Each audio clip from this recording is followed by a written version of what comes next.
नमस्कार.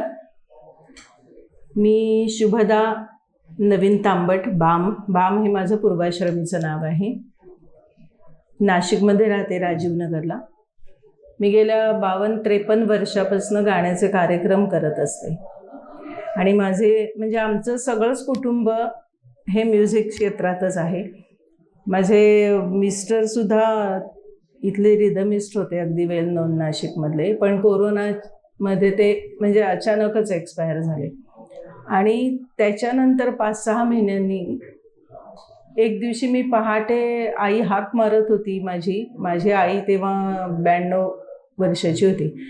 तर मी तिला उत्तर म्हणजे देत होते, म्हणजे मी बोलतीये की मी उठते, आले, पण माझ्या तोंडून शब्दच बाहेर पडला नव्हता. आणि तसंच झोपेतच माझा सगळा म्हणजे शरीरावरचा कंट्रोल गेला होता. मला बोलायला त्रास व्हायला लागला होता. कसा बसा मी माझ्या मुलाला फोन केला. मुलगा आणि सून जवळच राहतात, ते लगेच आले आणि मग दवाखान्यात ॲडमिट केलं. मी 5-6 दिवस ॲडमिट होते आणि तेव्हा मुलांनी मला काही सांगितलं नाही की मला नक्की काय झाले. सगळे रिपोर्ट्स वगैरे नॉर्मल आहेत म्हणून सांगितलं. आणि नंतर काही दिवसांनी सांगितलं की तो हलकासा ब्रेन स्ट्रोक होता असं. म्हणजे आणि मी बोलायला लागलं तर म्हणजे मला बोलताच येत नव्हतं. ते सगळं झालं. तिथली ट्रीटमेंट झाली.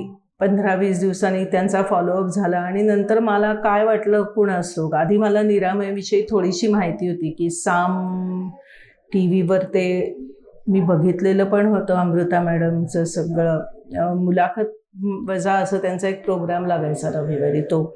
आणि माझ्या सुनेला माहिती होतं. आईने पायाच गोळे येतात त्याच्यावर त्याची ट्रीटमेंट घेतली होती खूप पूर्वी, म्हणजे 15 वर्षापूर्वी. तर मी डायरेक्ट निरामयचं वेबसाईट बघून त्याच्यावर फोन केला. व्हॉट्सअपवर सगळी माझी माहिती, रिपोर्ट्स वगैरे सगळे पाठवले आणि सुरू केलं. म्हणजे मुलाला आणि सुनेला सुद्धा माहिती नव्हतं की मी ही ट्रीटमेंट सुरू केली.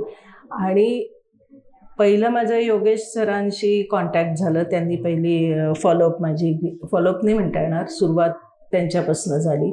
आणि मला कुठेतरी कॉन्फिडन्स वाटला की असं की आपण बरेच होणार आहोत त्याच्यात. आणि मला कुठल्याही तऱ्हेने गोळ्या, औषधं किंवा काही आणखी असं घेऊन म्हणजे बरं व्हायचं नव्हतं. हे निसर्गोपचारानेच बरं व्हायचं होतं. माझा विश्वास आहे अशा गोष्टींवर.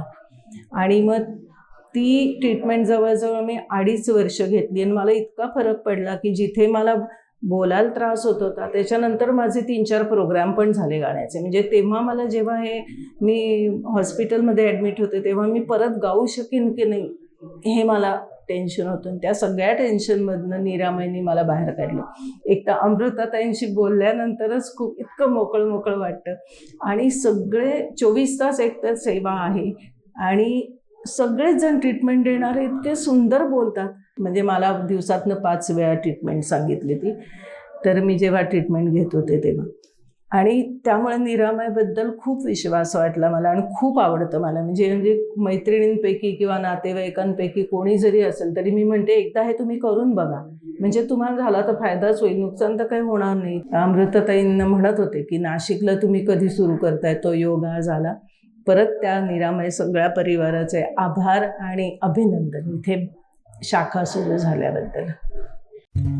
साध्या आजारांपासून ते मोठ्या आजारांपर्यंत घरी राहून फक्त व्हॉट्सअप किंवा ईमेलने माहिती पाठवून लागोलाग सुरू करता येणारे उपचार म्हणजे विनास्पर्श विनाऔषध केले जाणारे स्वयंपूर्ण उपचार.